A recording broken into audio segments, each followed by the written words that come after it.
welcome in everyone to another edition of the GSMC College Football Podcast, brought to you by the GSMC Sports Network. I'm your host, as always, Tommy Brzee. It is Wednesday, September 11th around here, and we have a great show for you today. We're going to start doing some Week 3 previews today. We'll get into Bama at Wisconsin, as well as Boston College going over to Columbia, Missouri to play a big-time game. Top 5 matchup over there in Columbia this weekend. Then we'll get into the Friday night light games. We'll get into UNLV at Kansas, a very, very fun game that you guys are going to want to tune into. And then Arizona at Kansas State, not a conference game. So we'll get into that in the second segment. Two very, very fun games coming up on Friday. Then we'll get into upset alerts. Who's kind of on upset alert going into this week? I have a couple for you. Definitely some teams that do not want to be on upset alert this week because they were last week as well. But let's get into, in the fourth segment, we'll get into all the top 10 teams, where they are this weekend, who they're playing, and what do we need to see from them this upcoming weekend. And then we'll finish it off with a couple of questions as we head into Week 3, a number of them that I want to get off my chest. But before we jump in, I do want to remind you all we get tons of questions and comments throughout the show, and the best way for you all to get your question on the screen, we can have a fun back and forth here, is to use that $ at the bottom of the chat on the Sports Network channel. It's a super chat. You can just put in any question, any comment you'd like, and that will pop up on the screen, and we can have a fun back and forth here. Great way for y'all to get involved in the show, and absolutely, that's what I want more than anything else. But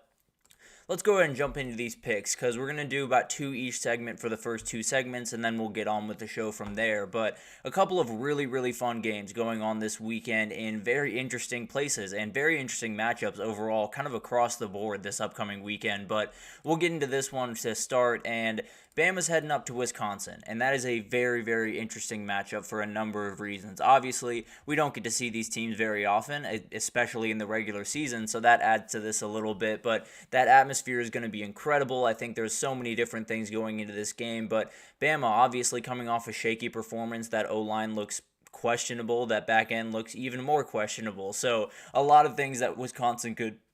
Oh, excuse me, I apologize. A lot of things that Wisconsin could take advantage of in this game, but they have not played well thus far. They have only beaten Western Michigan and South Dakota by 14 points each, and only scored 28 and 27 in those games. So it's not like Alabama's running up against a team that's playing elite level football right about now. So going to be a really interesting matchup, but let's get into some players to watch throughout this game. And I want to start with CJ Williams. Wisconsin needs big plays in this game. There's no two ways about that. They do have Will Paulding, who's a very good player, someone that can absolutely make a number of plays in this game. CJ Williams is the guy that I think is the game changer. He was a 5-star coming out of high school. The guy is absolutely incredible on the outside and has a physical, I don't want to say advantage, but at the very least can stand up physically to some of these Alabama corners. So I think he's a guy that you're going to have to get the ball to early and often, and at the very least get him involved in that offense and then allow the chips to fall where they may. But this is someone that has to get involved because, frankly, a lot of those wide receivers have to get involved for Wisconsin on Saturday. And then, obviously, on that back end, you got to have Hunter Wohler play a huge game. This Alabama team is going to throw the ball downfield. They're going to attack you vertically. And if you can stop those, then you have a really good chance of beating this team, because the reality is, I think we all know that Jalen Milroe, if you force him to stay in that pocket and not get those deep balls, some things can get shaky pretty quickly. So I think that back-end defense, particularly Wohler, is going to be huge for this team, just to keep a cap on everything. Keep everything in front of you and make sure that you absolutely have all of the craziness kind of taken care of on that back end, and make sure that Alabama can't change this game in one play. And then on the other side, Kendrick Law is someone that I've been kind of pointing to for quite some time around Alabama, and Ryan Williams has stolen a little bit of the spotlight, but I still think this is a very important player for what they want to do. I still think that Kalen DeBoer hasn't necessarily tapped into his skill set quite as much as he will down the road, and I think is a very dangerous player, and it might just start this upcoming weekend. Really like him, and I think he could change this game in a second, absolutely. And then we have Tim Keenan III. This guy played incredible football a week ago against USF, was all over the backfield and all over Byron Brown for much of this game. So really, really impressive player. I think you look at this Wisconsin team, if they're not going to run the ball, they're not going to do much of anything. And if Tim Keenan can hold up on the interior, they're probably not going to be able to run the ball. So it's going to be really fun to watch this one. But how can Wisconsin pull off this upset?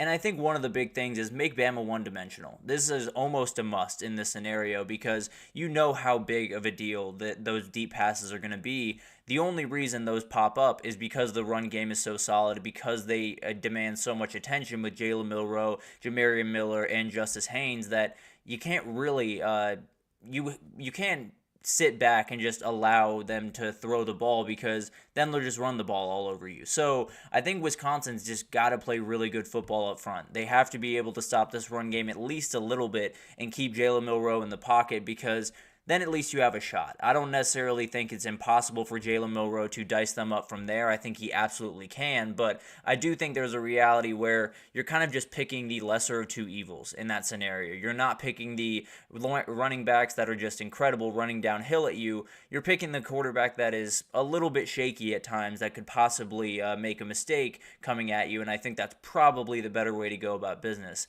And then you got to hit big plays somehow. They have not been good about this through 2 weeks by any means, and they're not necessarily a team that's fully built to do that all that often. But the reality is the Bama secondary got bailed out a couple of times on Saturday. There were a couple of plays that USF missed in the back end of that defense that could have taken advantage of, and possibly if they did, might have made a huge difference in this game. So the reality is you're going to have to attack those openings. Tyler Van Dyke essentially just has to play the game of his life on Saturday and be able to hit those moments when they arise because you're not going to get a ton of them. You're going to get at least moments here and there, but when you get those moments, you're going to have to take them. And then it could be through the run game as well. Ches Malusi and Cade Yakameli, are very talented players and absolutely can have their footprint on this game, but the openings are going to be harder to find running the ball. I think there's going to be openings on that back end, and Tyler Van Dyke is going to have a lot on his shoulders to hit those openings.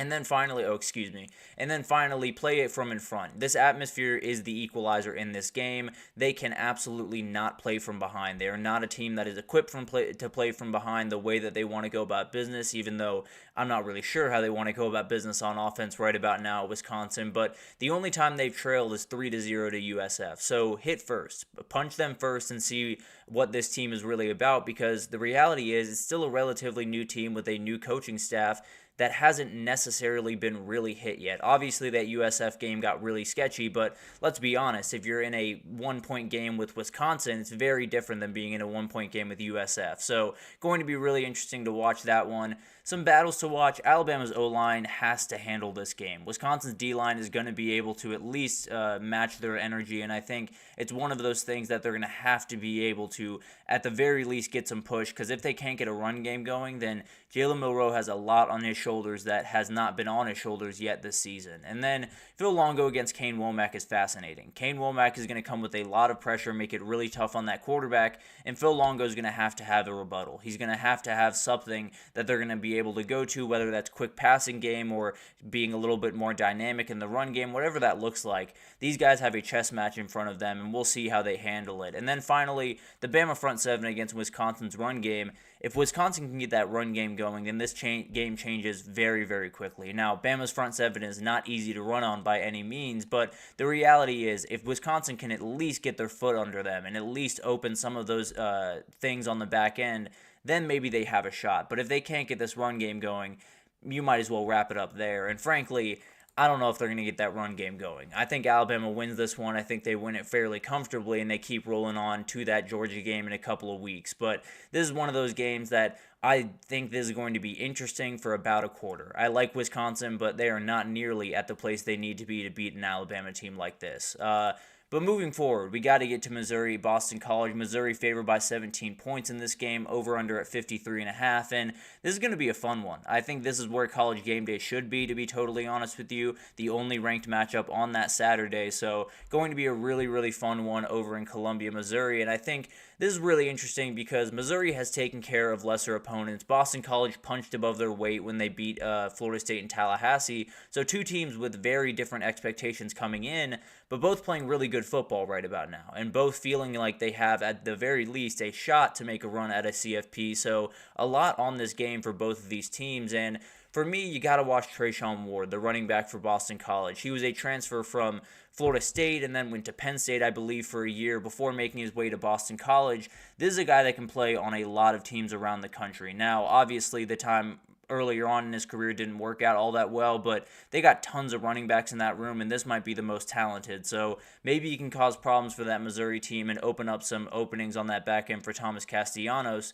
to go just absolutely crazy. And then Kyrie Jackson is another guy to watch. Very good DB for Boston College, and when you talk about the wide receivers for Missouri, it's going to be a lot to handle. So he's going to have his hands full, and he's going to have to be able to deliver in this game.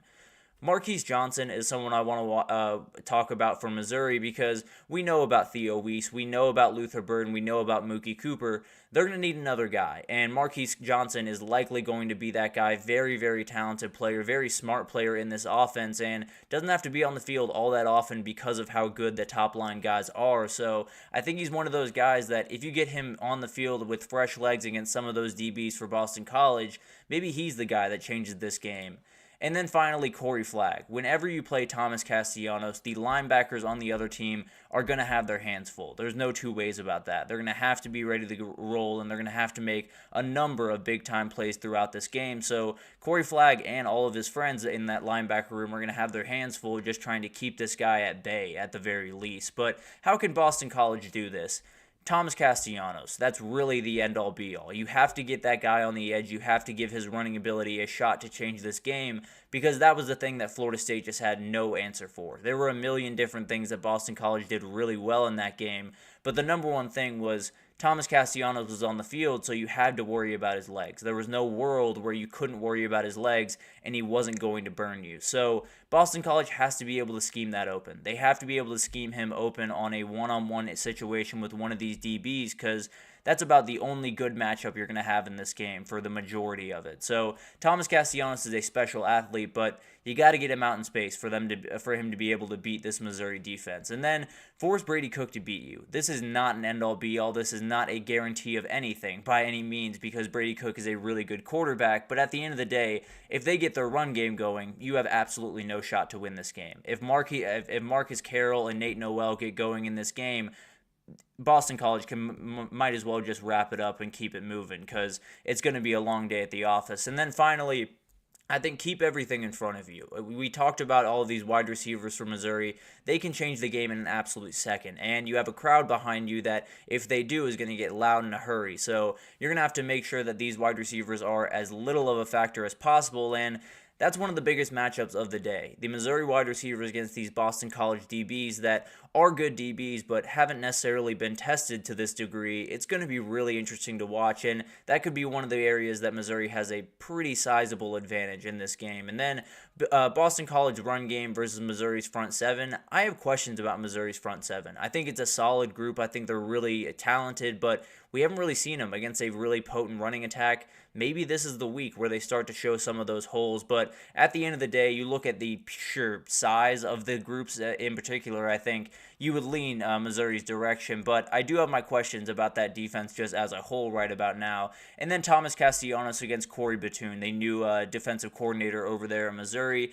You got to keep this guy under wraps. He's really the only guy that can totally change this game for Boston College in terms of he can go punch for punch with your quarterback. There's no two ways about that, and keeping him at bay, keeping him in the pocket is the only real way that you're going to be able to stop this Boston College offense. But I am going to go with Missouri to win this one. I do think it's going to be a little bit closer than people are saying. I think Boston College has enough with Thomas Castellanos in that offense to score a little bit. I think that Missouri offense will look just a little bit out of sync at times with those two games that were relative layups early on in the season. I think they're still kind of getting things going, but I do think Missouri wins this one, pulls away late, and handles business. But overall, these are two games that are going to be really, really fun to watch. Two very interesting games that you would not expect to see in a college football season, and I feel like we have a lot of those this week. But we'll take our first break here, and when we come back, we're going to do the Friday Night Lights games. We have UNLV at Kansas, we have Arizona at Kansas State, and those are two of the best games this entire weekend. So I want to break those down right after this, so stick with us. I feel like I'm losing my mind. Is everybody in the world blind? Please, Lord, give me a sign, a sign. I feel like I'm losing my mind. Is everybody in the world blind? Please, Lord, give me a sign, a sign. I wanna be the greatest. Everybody on the fake shit. I look around and feel like everybody is the fakest. I make this every day and I'm impatient. Hoping one day I blow up from the basement. Statement, the top is so vacant. I don't hear shit that I think is amazing. Waiting for my day when I'm playing. Sold out shows for 1,000 faces. Hey, give me that crown. Get in my way and to be put down. It ain't your place, all this my town. If I want that shit, then I'll get it right now. I'm losing it, the noose it fits, some losing shit, a stupid myth. You choose to live or choose to dip, you choose to fight or lose your grip and lose a gift. I feel like I'm losing my mind. Is everybody in the world blind? Please, Lord, give me a sign, a sign. I feel like I'm losing my mind. Is everybody in the world blind?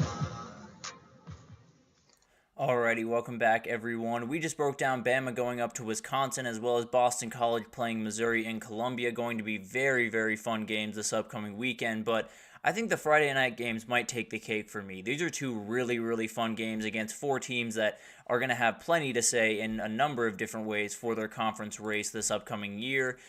But let's start with UNLV Kansas, because this is a very, very interesting game. UNLV has a Power 4 win this year over Houston, who is a questionable team, but did give Oklahoma a little run for their money this past weekend, and they scored 72 points this past week. Obviously not a very good team that they were playing, but a remarkable performance on offense nonetheless, and I think that's the big thing here. Can Kansas slow down this UNLV offense? Because Brennan Marion, the OC over there, does an incredible job of switching up personnel groupings and using motion to be just so dynamic on the offensive side of the ball that it's so hard to get a beat on what's going to happen. There's so many two running back sets that you never really know what's going to come at you the next time. So it's really, really impressive what he's doing over there, and I think no matter who you are, no matter what defense you are, you're going to have to prepare for this UNLV offense a ton as you go into this game. And then Kansas coming off a loss where they gave away the ball 4 times. If they do that in this one, UNLV has a real shot, and I honestly might just pick them if they were going to give the ball away that many times to this offense. So it's going to be one of those things that Kansas is looking for a bounce back. UNLV is looking for a chance to become the G5 team going forward for the CFP race. But for me, you got to watch Ricky White. This is a very, very talented wide receiver for UNLV, one of the best wide receivers in the entire country, and one of those guys that no matter who he's on, it's going to be an equalizer. There's not a corner on this Kansas team that is not going to be on even footing with Ricky White, even though they have a lot of really good ones over there at Kansas. A very talented player and one that could cause all types of problems for that Kansas defense. And then on defense for UNLV, Jalen Catalon has jumped over from Arkansas to Texas to UNLV over the past couple of years, and this is a guy that can play on that level. He is very, very talented, can play in the run game, which he's going to need to in this game, as well as get back there and have a couple of picks, which he did in the Houston game. So a very talented player, one of those guys that has played at this level before and will definitely be ready to roll once he walks into that stadium on Saturday. For Kansas, Daniel Highshaw has to be huge in this game. You don't necessarily have an ability to spread the ball out just to the nth degree. I think you have wide receivers that you like, but the real team is the running back duo that they have, Devin Neal and Daniel Highshaw, and I think Daniel Highshaw is that guy that's just going to wear down this UNLV team. You do have the size advantage, you have the talent and the physicality advantage, and if that running back is running through people throughout the day, then it's going to be really tough for UNLV to keep up. And then Kobe Bryant on the outside, the cornerback for Kansas, a very, very talented player, one of those guys that I don't care who he's matched up on, he can make a play on the ball. There is no doubt about that. Very good ball skills, and one of those guys that is likely going to get a lot of Ricky White on Saturday. So he's going to have to be ready to roll, and if he's not, then they're going to take advantage of this back end pretty easily, if I had to imagine. But how can UNLV pull off this upset? First of all, Matthew Sluka has to be a factor on the ground. There is no reality where they can win this game without him being a factor. He's actually their leading rusher right now with 129 yards, which doesn't sound like a lot, but 4 guys have over 100 yards this year for UNLV. So goes back to what I was talking about, a lot of 2 running back sets, a lot of sets that make life really, really tough for you and keep a lot of fresh legs in that game. So it's going to be awesome to watch this go to work and see if they can keep that Kansas defense off balance, but that quarterback run game is going to be huge to do that. And then get Ricky White out in space. This is the guy that could play on essentially any roster across the country,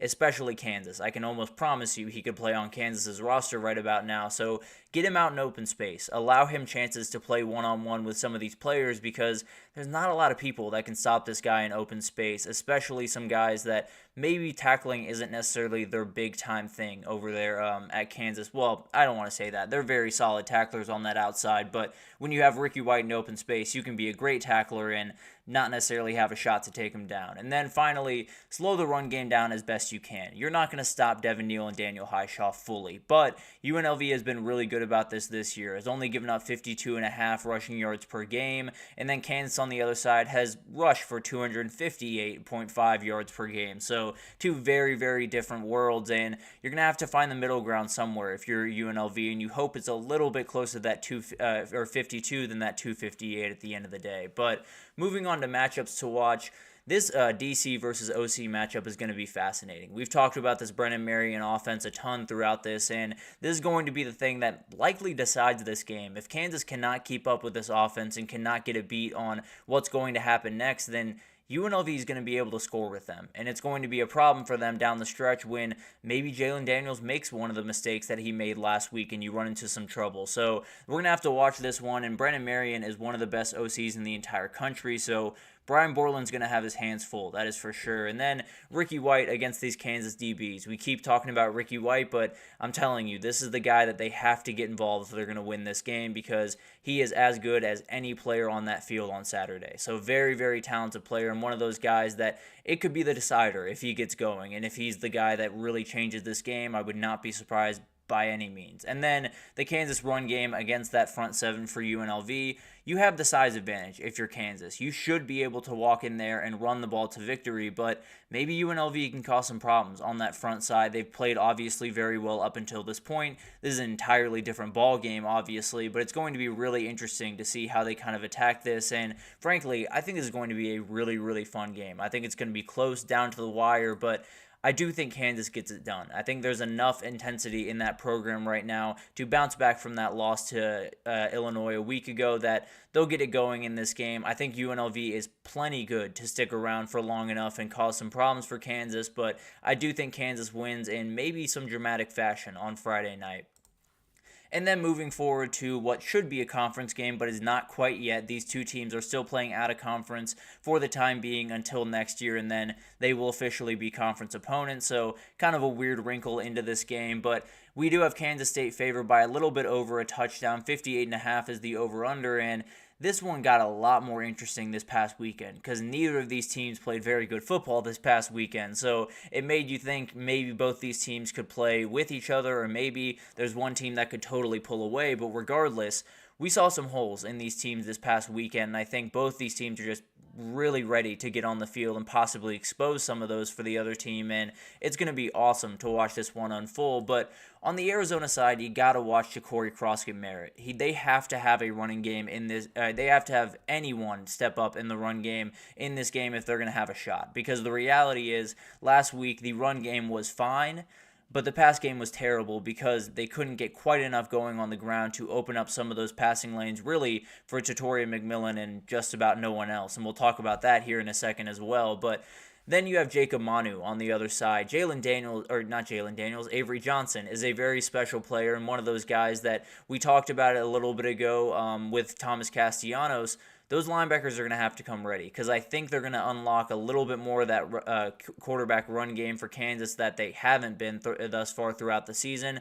I think they break that glass this upcoming weekend. I think they go into that quarterback run game a little bit more aggressively, and that means Jacob Manu and his boys at the linebacker position are going to have to really be playing A+ football on Friday, excuse me.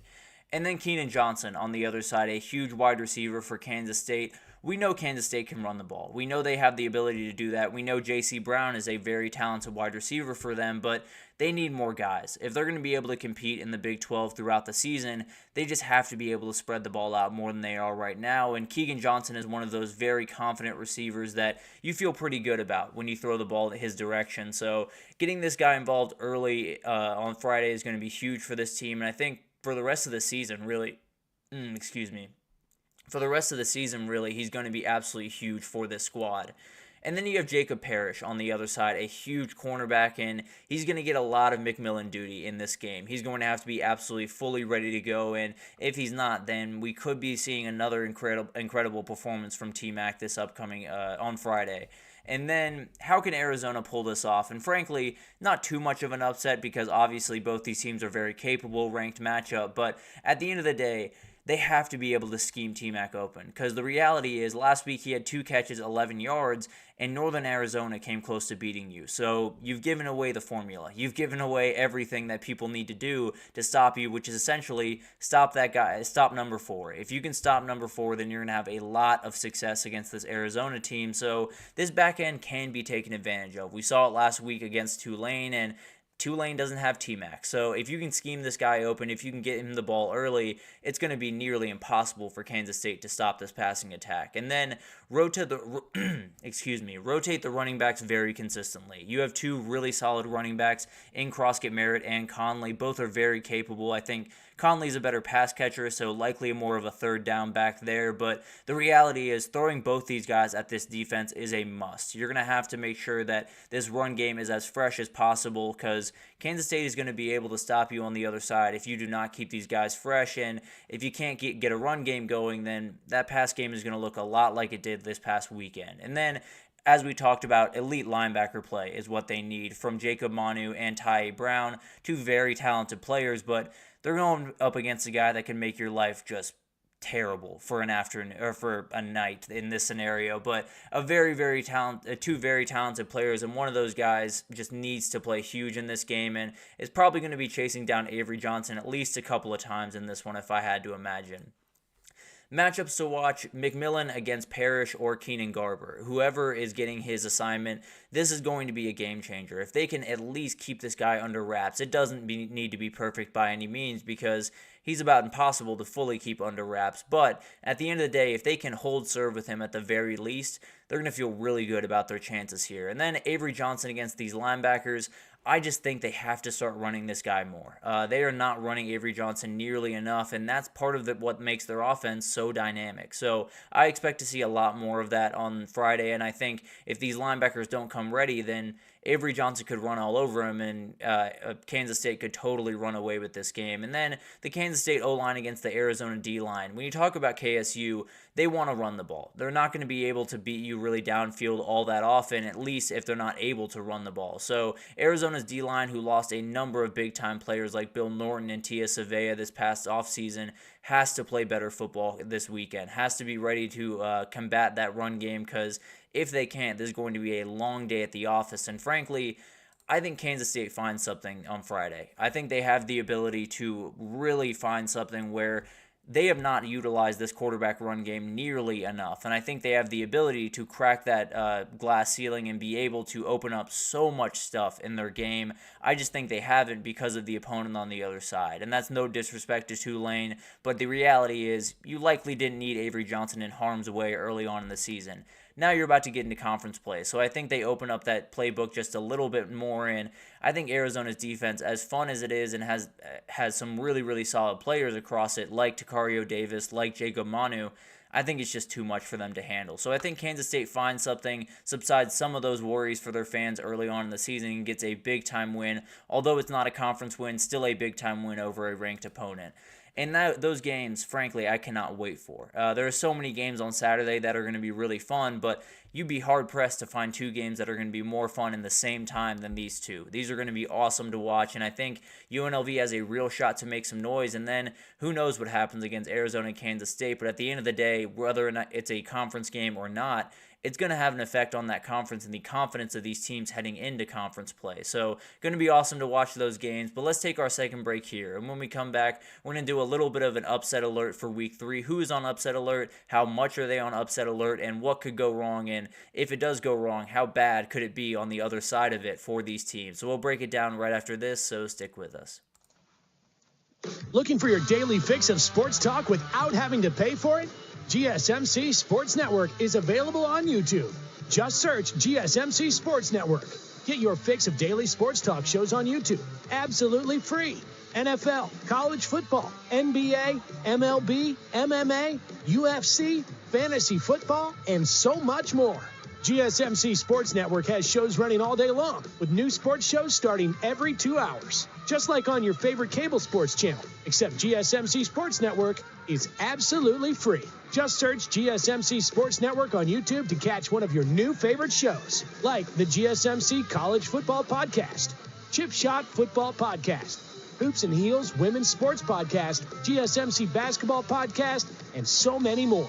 Check it out for yourself. GSMC Sports Network, now available on YouTube absolutely free.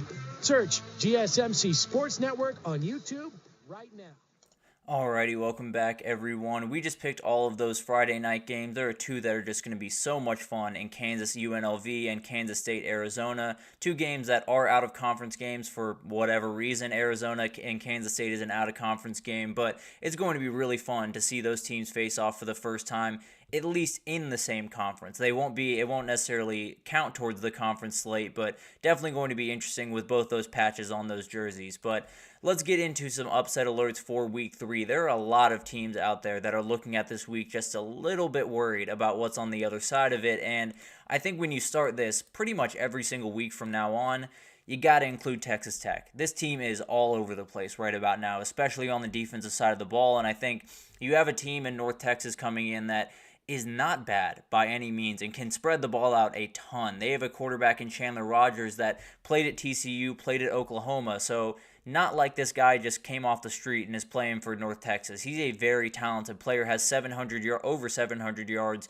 through 2 games, and Texas Tech gave up 506 yards to the Abilene Christian starter Maverick McIver in the first game of the season. And no disrespect to Maverick, I would lean toward Chandler Rogers if I was having a starting quarterback position open. So a very talented team, and one of those teams that Texas Tech can't stop molasses and winter right now. So I'm not necessarily sitting here acting like they can't stop Chandler Rogers in that mean green offense. So it's one of those things that Texas Tech played better defense passing on Saturday against Washington State, but Washington State didn't need to pass. And also, that's not what they like to do. They like to run the ball, especially with John Mateer, and that tore them to pieces. So it's one of those things that I'm having a hard time looking at this Texas Tech team on a weekly basis and saying they are anything else other than a very dangerous team to play every single week. They are one of those teams that it could go really right for them. They could absolutely hit on every single note, and Baron Morton could get rolling, and maybe they win a couple of games they're not supposed to. But again, when you play a team like North Texas, you're going to be watching Texas Tech just a little bit closer. They are favored by 9.5 in this game, but the over-under 69.5. So it gives you an idea of what Texas Tech is right about now. And if a shootout were to happen in this game and they allowed North Texas to stay in it, they're going to be able to finish a little better than Abilene Christian did. You got pretty lucky in that Abilene Christian game where they dropped a touchdown that would have won that game. I can almost promise you North Texas is not going to do that. So this is one of those games that I understand the two names make you think, okay, Texas Tech is going to win. It's in Lubbock, so it's hard for me to really put all that energy into it. But North Texas is a team that can make some noise. They have a quarterback that has played at that level and a quarterback that doesn't necessarily love the team on the other side as well, given the teams that he's played for in the past. So it's going to be interesting to watch this one, but I wouldn't necessarily be surprised if Chandler Rogers in the mean green didn't walk in there and walked out with a win. So Texas Tech's going to have to watch out this upcoming weekend, that is for sure. And then we talked about Chandler Rogers. His old team's going to have to be sure they're on their P's and Q's this upcoming weekend. They played really bad football on Saturday against Houston. That O-line has big-time problems, and it's not problems that can necessarily be fixed by just a couple of players coming back from injury. They have real issues that pretty much everyone's getting home on them. Now, Tulane only has 2 sacks on the season, but the reality is it doesn't seem like it matters who's on the other side for that Oklahoma offensive line. They pretty much allow anyone through to get to Jackson Dart. So I'm worried about it regardless for Oklahoma, and I think although the line is 13.5, although this game is in Norman, we see how dangerous Tulane is. If Tulane can get behind this defense at least a couple of times, how confident are we that this Oklahoma offense is going to be able to score enough to keep up? Because at this point, I don't know if I would trust Oklahoma to get up to 25 in this game. So it's one of those things that it's going to be fascinating to watch this team. I think Oklahoma still has a gear that they have not hit. I think Jackson Arnold absolutely has a gear that he has not hit. But if this is going to be the O-line that he has all year, he has absolutely no shot to hit that ceiling. There's no world where a quarterback is going to be able to stand back there for a very short amount of time and then have to rip a ball downfield to be successful, and they do not want to go underneath. I can promise you that. With a quarterback like that back there, with the wide receivers they have, they want to push the ball downfield, but again, you can't do that without an offensive line. So Oklahoma has real problems, and Tulane is coming in with a good amount of confidence. Although they lost on Saturday, you got to feel really good about where you are as a program for Tulane, and Mario Williams coming back home for a little bit of a revenge game could play a little bit of a factor here as well. So Oklahoma's another one of those teams. They're not playing good enough football for me to look at pretty much any game that they're in right about now and not feel like it's possibly an upset alert waiting to happen. So I'm watching Tulane this weekend. I don't know if I would pick them, but I'll get into that probably tomorrow, maybe later on in the week. So definitely be on the lookout for that. But Memphis, Florida State is another one to watch. Obviously, a lot of people would not call this an upset by the way that we've seen Florida State play through the first couple of weeks, but the reality is this is going to be a very interesting game. I think it's one of those that Florida State will probably end up being favored by more than a touchdown when you walk in, and Memphis has to go to Tallahassee to play this game. So that definitely does add a little bit of a layer to this, but didn't necessarily bother Boston College when they went down there. So it's going to be really, really interesting. Memphis has a chance to make the biggest statement of any Group of 5 team thus far this weekend. And if Tulane wins at the same time over a Norman, then maybe they overdo them. But at the end of the day, I do think there's a chance for Memphis to pretty much cement themselves as the Group of 5 favorite. I think a lot of people are talking about them that way, but you go down to Tallahassee, you get a big-time win, it's going to be really hard to keep you out if you're 11-1 with that win on your resume. And obviously, this is not an elite Florida State team. If you're Memphis going down to Tallahassee and getting a win, you definitely deserve a little bit of respect. So it's going to be an awesome game to watch. This is one that Florida State just has to win, period, end of story. But they're on the verge of falling off a cliff, and if Memphis comes in and tears them to pieces the way that Boston College did, then there's going to be about a million questions around Tallahassee on Monday. And then Virginia Tech going to Old Dominion. I don't know why these teams do this. There's a lot of these in this week where you have a Power 4, Power 5 team heading down to a Group of 5 level to play a game. Don't schedule these games. If you're a big-time team, stop scheduling these games where you have to go on the road to one of these teams because you're playing them in their stadium for their Super Bowl. That's what's happening on Saturday for Old Dominion, and they have already shown that they can play with a good team in South Carolina. So I would be a little bit nervous if I was Virginia Tech right about now, and they have not played clean football through 2 weeks by any means, but Old Dominion getting this at home obviously is a huge, huge thing, and I think when you look at this, Old Dominion had a tough start against South Carolina, lost to Eastern Carolina, so they have a chance here to possibly turn around their season. They have a chance to put those 2 weeks behind them and possibly just totally change their mindset in one afternoon, and I think they have the ability to do it. Grant Wilson is one of those guys that's just a gamer. He's not necessarily going to make the spectacular plays with athleticism, but he can make all of the plays that you need him to make. He can make all of the plays down the stretch of this game, and Diego Pavia caused a ton of problems for this Virginia Tech defense, and Grant Wilson can be not quite as dangerous by any means, but can definitely be dangerous with his legs and cause some issues for you as well. So this is one of those games that I think if it was in Blacksburg, I wouldn't be nearly as nervous, but it's at Old Dominion, and Virginia Tech has Rutgers coming to town next weekend that it could get a little bit interesting at Old Dominion this upcoming weekend, but I'll definitely keep my eye on that one, and we'll see what happens. But Virginia Tech needs a statement, and Old Dominion is very sick of losing close games. I can promise you that. Wake Forest Ole Miss is a very interesting one. Another one that is happening at Wake Forest Stadium, and another really weird matchup this upcoming weekend. But Ole Miss is favored by 23.5, so this one is out there. I'm not going to act like it's not, but let's just put it this way. Ole Miss has been rolling through 2 games. They have had no bad signs. They've been absolutely clean, and Wake Forest is coming off a very tough loss to Virginia. So you're sitting here thinking, this is crazy. There's no chance that Wake Forest can get it done. What if Wake Forest throws a rock in Ole Miss's way? This is something that we talk about pretty much every year with a lot of these teams that start really fast and playing really, really good football. What if a pebble's thrown in their way? What if they're knocked off track just a little bit? Do they crumble under that pressure, or are they able to bounce back? Because as of right now for Ole Miss, that's that's a question we do not have the answer to, because they have not necessarily been tested through 2 weeks. So I'm not necessarily saying Wake Forest can go punch for punch with Ole Miss, but just to say, what if Wake Forest and Hank Bachmeier take the ball in the first possession, go down and score a touchdown, and this crowd gets into it?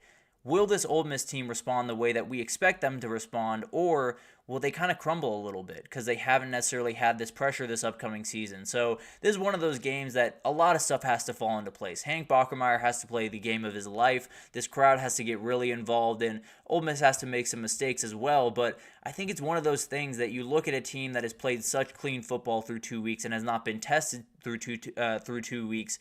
What if they are tested? What if Wake Forest, at the very least, just causes Ole Miss to think just for a second, what if we lose this game? Then you might have an opening to where you can attack this Ole Miss defense and maybe you can make something happen. This is obviously the biggest long shot of the group, but at the end of the day, it's one of those games that maybe Ole Miss, all they need is just a little rock to be thrown in their way, and then they'll trip over it and you can get a big-time win if you're Wake Forest.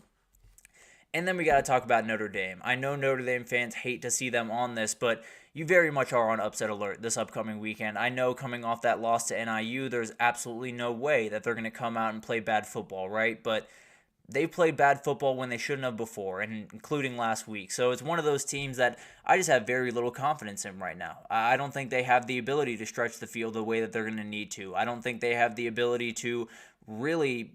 Well, they have the ability to do a lot of other stuff, but they're not going to be able to run the ball as effectively as they want to if this O-line is not going to come along very quickly. And it's one of those things that if Purdue can start out fast, if Purdue can play out from in front, then maybe they have a shot. Hudson Card was absolutely perfect in week 1, and they had a bye week last week. Purdue's been sitting and stewing on this game for quite some time, and as we all know, whenever Notre Dame comes to Purdue, they're going to treat that like a Super Bowl. There's no two ways about that, and although Purdue fans would go against me on that, that's just the plain honest truth. This team is looking at this as a huge moment to possibly take over and really bury Notre Dame in a lot of different ways, but if Purdue can slow down Jeremiah Love, I don't know what offense Notre Dame has. I don't know if there is a difference maker on that offense outside of Jeremiah Love truly, and if Notre Dame can just, or not Notre Dame, if Purdue can just cue in on him and try to keep him out of this game as much as possible, they might just have a chance to win this game. And it's one of those things that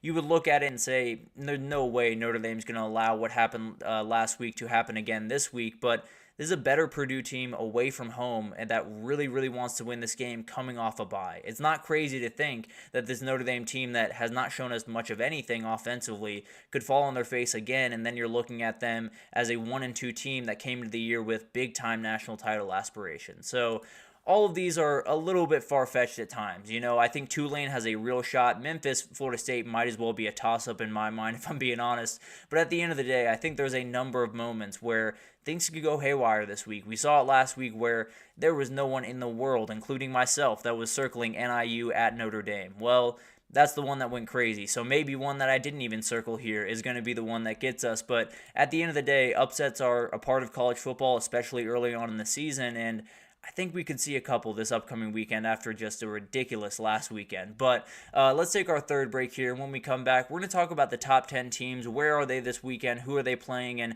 what do we need to see from them this upcoming weekend to feel a little bit more confident about them going forward? Although there are a couple on this list that I have no problem feeling confident about going forward. But we'll break that down right after this, so stick with us.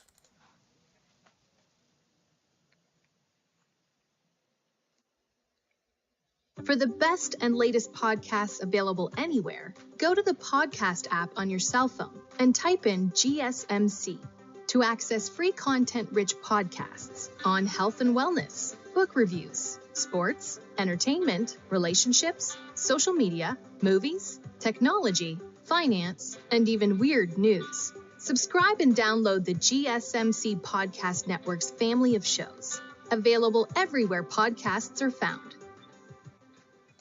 Alrighty, welcome back everyone. We just did a little bit of a look at all of the upset alert teams for this upcoming weekend. Notre Dame is on upset alert once again heading down to Purdue, so that's definitely going to be one you're going to want to watch. But let's get into the top 10 teams. There are a couple of top 10 teams that have not necessarily played clean football through 2 weeks, and a couple that played really bad football a week ago. So what do we need to see from these teams this upcoming week, and how can they kind of subside some of those worries that their fan base has right about now? And we'll start with Georgia. There are not a lot of worries around Georgia right about now. I think Kentucky's coming into this one looking downright anemic on offense. Last week it was just gross against South Carolina. They got dominated on the offensive line, could not get that run game going. Brock Vandagriff, I believe, took more sacks than he had completions in this game. it was insanity.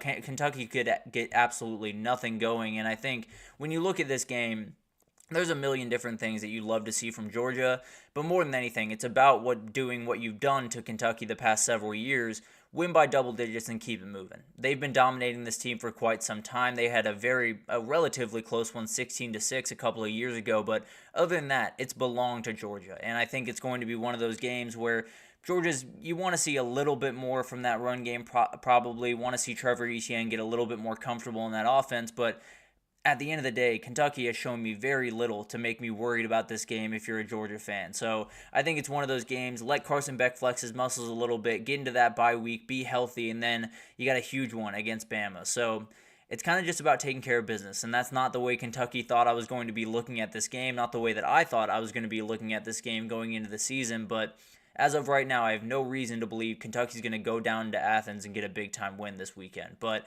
moving on to Texas, again, not a team that really has too much to worry about, but this is a spot. This is one of those spots like Notre Dame last weekend, and this is something Steve Sarkisian has talked about throughout this week, said, we do not want to be a Notre Dame. We do not want to be in that scenario, and it's one of those things that could happen against a UTSA team that has not played good football through 2 weeks. There's no doubt about that. Got taken to the woodshed, honestly, by Texas State a week ago, but the reality is still a team that is capable of a lot. Still a team that is being looked at in the American as a real contender, and it could be one of those things that if Texas doesn't come right, then UTSA could come out to a big-time lead, and then you're playing from behind. It happened a couple of years ago when Texas played this team, and they were able to come from behind, but maybe this team is just a little bit distracted after a huge win from last week. So overall, I'm not overly worried about this game for Texas. I think it's one of those that you just got to be able to be focused early on in this game, throw the first punch, and then you're likely off running. But overall, I think stay healthy in this game, especially at running back. Make sure that all of your running backs are okay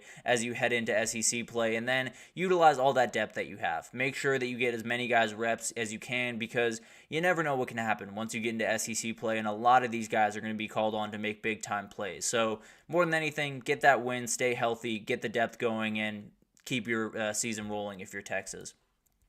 Alabama heading up to Wisconsin. I gave my pick on this earlier. I do think Alabama rolls in this game, but what do we need to see for them to roll in this game? The biggest thing is the O-line. They need to look so much better than they have already. I do think getting Caden Proctor back is going to be huge, because then you can slide Tyler Booker back to the interior, and that kind of solves a lot of the issues that they've been dealing with, but they don't have that for this weekend. So they're going to have to find a way to at least get a little bit of push on this team, because if Wisconsin can stop this run game, then Jalen Milroe is going to have a lot on his shoulders to be able to win in a very, very raucous environment. So it's one of those games that if the O-line doesn't show up, then Wisconsin has a door open that they likely should not have in this game. And then you have a number of different things on the defensive side of the ball. I really want to see this back end play lights out. There were so many moments in week 2 against USF where USF just missed a spot. Byron Brown just missed a receiver that was relatively open, and Tyler Van Dyke, although not necessarily the most explosive player in the world,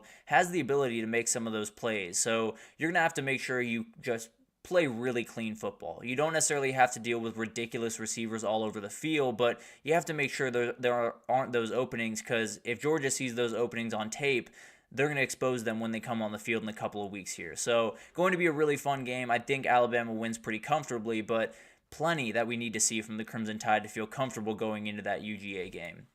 Ole Miss heading over to Wake Forest. This is one we talked about in the last segment, and it's one that I think the goal for Ole Miss is to make me feel dumb for putting it in the upset alert segment. Make me feel stupid for even thinking that this would be a possible upset, because Ole Miss has taken care of business thus far, and they're going to be able to likely take care of business in this game, but the reality is you should look dominant. If you're going to be a contender in the SEC, if you're going to compete for a national title, Wake Forest is a team that you should take to the woodshed, move on with your day, and then just get into SEC play. So it's one of those games that's really interesting. I think Wake Forest is going to throw the ball around a lot, so we'll learn a little bit about that Wake Forest back end. How good are they? How ready are they for SEC football? But at the end of the day, it's about flexing your muscles, getting a big-time win, maybe adding a little bit to Jackson Dart's Heisman campaign, and then rolling out of town. Then Missouri-Boston College, we talked about this one, but this is a huge one for Missouri, I think. It's one of those games that we talked about how Ole Miss has kind of been rolling through the first couple of weeks. So is Missouri, and they're going to have a point where they really flip that switch. Now, they're playing really good football. It's not like they have to change the way that they're playing football, but they do have to, hit another gear as they head into SEC play, and I think this is a great opportunity to do that. It's a team that is going to give you some problems on the ground with Thomas Castellanos in this defense and this offense, but they're not necessarily dangerous enough for you to really worry about. That sounds a little bit crazy, but they're not necessarily a team that you should be able to beat this team, and you should be able to beat them pretty comfortably is the way I'm trying to put this. But at the end of the day, I think they're going to ask enough questions of this Missouri defense where we're going to be able to find out a lot. If they can win this game by 21 points and be really, really dominant in that fashion and hold Thomas Castellanos under bay, then I think we're having a real conversation about Missouri. But as of right now, they're one of those teams that I'm just really hesitant to buy in on because I haven't necessarily seen them against a big-time team. I think this weekend will give me a much better idea of what Missouri is in 2024. And then Tennessee, it's kind of like a Texas situation. They're playing Kent State, a team that frankly could lose every single game on their schedule because they're coming off 2 weeks where they lost to Pitt by a ton of points and then lost to St. Francis last week. So this is not a great Kent State team. This is not a team that should really worry Tennessee, and that's why they're favored by 49 points in this game. Oh, excuse me, I apologize. So more than anything, it's about doing what you did to NC State. It's about running the ball, it's about playing defense, it's about flexing your muscles, and it's about getting out healthy more than anything else. So all of this is really just window dressing for Tennessee as they get closer to the SEC play, and they're going to have to make sure that they take care of business here, because if they show any sign of weakness, then there are some SEC teams that are going to smell blood in the water for this team. But moving on to Oregon, there are about a million things that you want to see in this game, but frankly, I just love seeing this game on the schedule. It's awesome to see these two teams playing each other, and if they continue to play each other, I'll be very happy. If this game goes by the wayside, I'll get mad in a hurry. I'll be totally honest with you guys. But at the end of the day, there are a million things you need to see from Oregon. The biggest thing is the O-line. You should be able to push around Oregon State. No disrespect to what Oregon State is. I think they've done a really good job of keeping that thing afloat under crazy circumstances, but they lost a lot of the crazy difference makers on that team, including Silas Bolden and Damian Martinez. So you're going to need to make sure that you dominate this game, especially at the line of scrimmage. You have the bigger, more physical, more talented players. This should not be an issue. And if it is, then you got real problems. And then on the other side of things, hit explosive plays. They have not been able to do that the entire year. And I understand Dillon Gabriel doesn't have the biggest arm in the world, but the reality is you have to be able to push the ball downfield if you're going to beat Ohio State, if you're going to beat Michigan down the road. So you're going to have to figure that out one way or the other. And this is a game where, at the very least, you could start to figure that out. So Dillon Gabriel, just start pulling the trigger. Start going deep. Start attacking this defense a little bit. Maybe you'll make a mistake or two, but if you don't have a downfield passing attack as Oregon going into this year, you have no shot to make the playoff. I'm just being totally honest. And then Miami at number 10 playing Ball State. They're on cruise control right about now. And I think when they get into next week, they have to get off cruise control very, very quickly because they go to USF in week 4, and that's a team that caused some problems for Bama in week 2. So you're definitely going to want to be ready for that one. But Ball State is not necessarily the same team that USF is. So Miami is favored by 36.5 in this game. Make this game short. Run the ball, ride the O-line, get the starters out of there as quickly as possible, and then move on to the big one next week. And then, I got a couple other big ones down the road. But the reality is Cam Ward can continue his Heisman campaign in this one as long as he is healthy at the end of this game and you walk out with a win. You feel really good if you're Miami. So overall, it's like a lot of these games this upcoming weekend. Just take care of your business, keep moving forward, and then hope that you have all of your players healthy going into next week. But so many different things for these top 10 teams that are going to be really interesting to watch this upcoming weekend. I think Oregon's the one that everyone's watching the closest. There's so many different questions around that team right now, and they got plenty to figure out on that offensive side of the ball. So we'll see what they can do against Oregon State, and we'll see what all these teams can do against some inferior opponents this upcoming weekend. But let's take our last break here, and when we come back, we're going to talk about some of the questions heading into week 3. There are a ton that I have as we head into this week. Probably we'll do this tomorrow as well, but as we talk about this, I mean, who's going to make a big-time statement? Who could be a Heisman contender after this week? Is Notre Dame out of Is there a Notre Dame out there? That's the way I put it. I apologize. Is there a Notre Dame out there this weekend? There are so many different things that we have to address as we head into week 3, so we're going to do it right after this. So stick with us, and we'll be right back with that.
Alrighty, welcome back everyone. We just got into the top 10 teams and what do they need to do this weekend to make us feel a little bit better about them. Mainly Oregon is the one that I'm watching. Just what can we see from this team this upcoming weekend to make us feel just a little bit better and make us feel like the team that they were coming in, make us feel like we weren't dummies to see them as that team. But let's get into some questions as we head into week 3 because I got a lot of them. We'll likely continue this into tomorrow, but let's start this. And I think the biggest one here is who needs to make a statement this upcoming weekend? There are so many teams out there that had not so great performances in week 2, and they're coming out just having to have a big-time game this upcoming weekend, and I think Michigan is absolutely on this list. They're playing Arkansas State this upcoming weekend, so should be able to make a statement, no doubt about that, but I want to see Michigan be Michigan this upcoming weekend. Last weekend, they got just dominated on the line of scrimmage, could not get that run game going by any means, and they have to have it if they're going to be able to even win 8-9 games this upcoming year. They're going to have this running game going, and this O-line is going to have to impose their will. Now, they really should be able to. If they can't impose their will on Arkansas State, then you got all types of problems up there in Ann Arbor. But at the end of the day, I do think it's one of those situations where it's just about flexing your muscles. It's just about getting back to who you are as Michigan and deciding on a quarterback more than anything else. I don't care which guy it is. I don't care if it's Alex Orji. I don't care if it's Davis Warren. Frankly, I think they're more dangerous with Alex Orji on the field, but that's beside the point. I do think they have the ability to just have a solid offense. It doesn't have to be perfect. It's not going to be perfect. It's going to be very far from. But if you have the ability to get that run game going just a little bit and allow Davis Warren to make some of the plays that are in front of him, then maybe you'll have the ability to get some things going. So I think this is a week where obviously it's not a big-time opponent for them, but definitely one that they need to send a statement in. And then Missouri, I think dominating Boston College would be a huge-time statement for them, but more than anyone else, it's got to be Oregon. Oregon has a week coming up this week where a lot of people are going to bury them. Right now, I'm sitting kind of on that fence with this team where I think they're really good. I think they have so much in front of them and so many things that can get better and they can still be a national title contender. But as of right now, they're not even close. They're not near where they need to be to possibly play against the Ohio States, the Texas, the Georgias of the world, and it's going to be really, really tough for them to get up steam during the Big Ten schedule. So this is a game where they're really going to have to get things going, and I think it's one of those where just dominate this team. I understand that Oregon State is a solid squad. I understand it's a rivalry. I understand it's in Corvallis. There's no worry that Oregon should have going into this game. Oregon should be able to go into this game and just dominate them. Roll over them on the line of scrimmage, run the ball really aggressively, and then take your shots when you need them. So it's one of those games where if I don't see Oregon walk out there, if I don't see that O-line walk out there and just impose their will for 4 quarters, I'm sitting there with a lot of questions. Now, they do have questions on that O-line, and imposing their will has been really tough in the past, but if they can't do it at least a little bit against Oregon State, there's no chance they're doing it in Ann Arbor. There's no chance they're doing it against Ohio State, and if they can't do that, then they might not even make the Big Ten championship at this rate. So it's one of those teams that has played really bad football through 2 weeks that we thought was going to be a national title contender. All that can change this upcoming weekend if they can put it together and put on a dominating performance in Corvallis. And then who can insert themselves into the Heisman conversation? We've had a number of big-time performances. Quinn Ewers last week, obviously the main among them, that have thrust people into the Heisman conversation and maybe to the top of the Heisman conversation. For me, it starts with Jalen Milroe and Madison. I think he has every ability to light up this defense and do some really special things, especially with his legs. And I think it's one of those things where he has the ability to just open so many doors because people are going to want to follow Alabama this year. That's just the reality. So if Jalen Milroe can put together a couple of really good weeks, especially one up there in Madison, I think there's going to be a lot of people watching him. A lot of people wanting to see him succeed because, let's be honest, that's one of the best athletes in this entire sport. So seeing him, play elite football is going to be really, really fun. And I think this weekend, if he can put together a big-time performance, then a lot of people are going to be talking about that Heisman race when we get into that game, UGA going over to Tuscaloosa to play Alabama. So the other one that I'm watching is the two quarterbacks in that Friday night matchup in Manhattan. I think Noah Fafita has not necessarily been Noah Fafita this year. I think you look at Avery Johnson, has not run the ball as aggressively as you would like him to this upcoming year. So a lot of reasons for these two guys to turn a corner this upcoming week, but also a lot of reasons for these Heisman voters to get really into these guys. Noah Fafita coming off a huge year, Avery Johnson, one of the most electric players in the entire country. This is a standalone game. There's a lot of things going in this direction where if one of these guys can put on an incredible performance and maybe bury the other team, then we're talking about them very aggressively as they head into Big 12 play. So a couple of different chances for players to make some noise, but I think those two games right there up in Madison and that Friday night game in Manhattan are going to be the two to watch really closely. And then, do we have a Notre Dame out there this week? This is a very interesting question because it's a scary week for a lot of teams out there that are ranked in the top 10 that are playing lesser opponents because you saw what happened in South Bend, Indiana last weekend. You do not want that to be you this upcoming weekend. So we talked about Texas playing UTSA. UTSA has not looked great through the first 2 weeks, but they are going to Texas. This is the game that they very much want to win more than pretty much any other game on their schedule. So they want to be that team that causes problems. They want to be that team that plays really good for 60 minutes and is able to knock off a top 5 team in the country. So it's one of those things that I think could get a little bit weird, could be in kind of a weird spot in that third quarter. But overall, I'm not necessarily super worried about Texas in this one. I think Steve Sarkisian is nailing in that idea that you are not going to be Notre Dame this upcoming weekend. So I think they'll be mostly fine, but definitely one to watch if you're a Texas fan. And then Tennessee's another one to watch. Kent State is coming to town, and obviously they should have no issue with Kent State. There's a reality where Kent State goes 0-12 this upcoming year, but the reality is the MAC teams have had something about them this last season, so you just got to make sure you're about your P's and Q's this upcoming weekend. Another one to watch is Nebraska playing Northern Iowa. An interesting one at the very least. I don't necessarily think that's quite as dangerous as these other two. Maybe Northern Iowa is a little bit more dangerous than Kent State this upcoming weekend, but overall, a lot of these ones are going to come out of nowhere. A lot of these ones I might have not even talked about, and we'll be here on Monday talking about a crazy upset that I did not see coming by any means. So that's what college football is about, and we'll definitely cover that when it comes up. But going to be a really crazy week, and those teams need to make sure they're not on the wrong side of history this upcoming weekend. Can Oregon State and Washington State get a little bit of revenge this weekend? And I'm an impartial judge. I have no horse in this race. I have nothing against Oregon. I have nothing for Oregon State or Washington State, but I'm kind of rooting for this to happen. I don't love the way that the Pac-12 kind of disbanded. I don't love that these two were left behind, and I think this would be a really, really fun way for these two to just kind of get a little bit of revenge on these two big dogs. I think Oregon State has a really tough road here. They've lost a big time contributors pretty much across the field from last year, and I think they're kind of in a little bit of a bad spot here. But at the end of the day, they want to beat this team so bad. They hate this team to the ends of the earth, and they're definitely going to be wanting to walk into that stadium and show them that they're not going to walk into Corvallis and get a win. So cannot wait for this game. I think it's one of those that obviously Oregon should be able to win, but Oregon State is one of those teams that can work off grit and grit alone. So cannot wait for this game, and I think Oregon State is definitely going to be out for revenge in this one. And then Washington State. That one's the interesting one to me. The spread on this game is about only 4 points. We will pick this game at some point throughout this week, and I think you look at this game, it's not crazy to think Washington State could get some revenge here. Obviously, Washington is favored in this one, but it's going to be really, really fun to watch it, and we don't really know what Washington is right now. And we kind of know what Wazoo is. They've gotten a really big win against Texas Tech. They've been able to play really awesome offensive football, and that quarterback run game has been a big-time problem for teams. So maybe Wazoo can get some revenge here. I don't know about Oregon State. I really kind of hope Oregon State can, just because the storyline would be incredible. But at the end of the day, Washington State definitely has the better option of these two teams.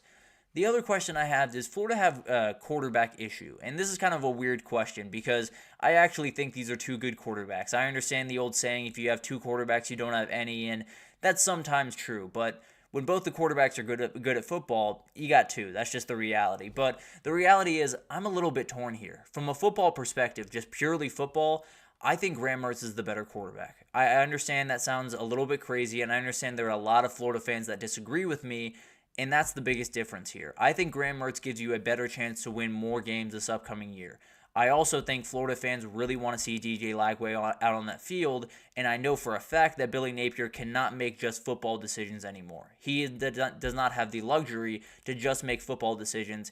He also has to make PR decisions, and I know that sounds a little bit ridiculous. I know that sounds crazy when you're talking about a team like Florida, but Billy Napier is in save your job mode. That's just the reality. So appeasing these fans and putting DJ Lagway on the field is going to be a way to do that. The way that I would do it is play Graham Mertz going forward. I think he's the better quarterback. I think he gives you a better chance to win. That being said, DJ Lagway is your future. DJ Lagway is the one that all the fans want to see, and if you don't put him out there, then people are going to be calling for your job. That's just the reality of the situation that Billy Napier is in, and he might not have a quarterback issue in terms of how talented these guys are. He might have one in terms of how he can go about making this decision at the end of the day. So going to be really interesting to watch. I would play Graham Mertz, but I say that very, very questionably, and I think it's going to be a very interesting conversation as we head into that A&M game this upcoming weekend. And then finally, what's the most fun game of the weekend? This isn't the most competitive game. This isn't the best game. This isn't the one between the two highest-ranked opponents. This is just the most fun. This is the game that you're going to sit down and be entertained for 4 quarters. And this is likely something I want to do every single week just because a lot of people, maybe you don't have a specific team, or maybe you're not as into the sport as a lot of the rest of us out here, and you're just looking to watch really fun football. Well, these are a couple of games to watch. I think Tulane, Oklahoma is a really fun one. I think that one's going to be a little bit up and down, have some really fun offense in. You got to have points. You got to have momentum swings if you're going to be the game or the fun game of the week at least. And then Colorado State. It was awesome a year ago. Colorado is reeling after a very, very bad loss to Nebraska. And Colorado State, although has not played good football thus far, is still a dangerous team. Has Torrey Horton on that outside that can cause issues, and definitely a team that can maybe stick around in this game. And if we saw from last year, Colorado State wants this one maybe more than any other one on their schedule. So it's going to be active in that stadium, I can promise you that. But my pick for a game of the week, and this might sound crazy, New Mexico heads over to Auburn this upcoming weekend, and I cannot wait for this one. Neither of these defenses look all that confident right about now, and Devon Dampier can cause all types of problems for your team. Auburn has been a little bit susceptible to that quarterback run throughout the year, and I think it's one of those players that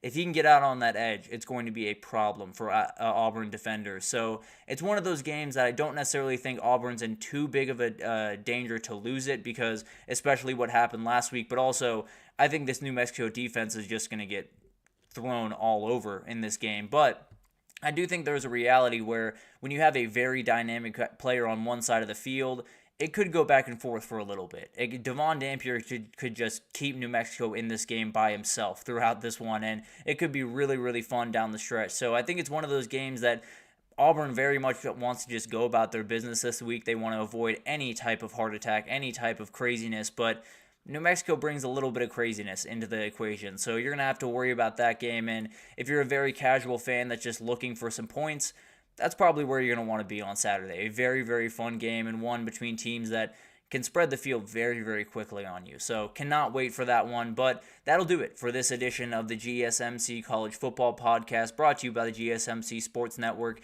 Your support means a lot to us, so please remember to subscribe to the show, leave a positive review. It does make a huge difference for us. Also, follow us on Facebook, Twitter, TikTok, Instagram, all of the social pages for all of the content and updates you could possibly need. we have really awesome people doing awesome work across every single sport. So if you're not just a college football person, if you love baseball, NFL, if you love basketball, we got it all covered over on GSMC. So definitely come on over, utilize all of the resources that we have. But thank you once again for listening. I will be back for more predictions on week 3 tomorrow, but I'll see you then.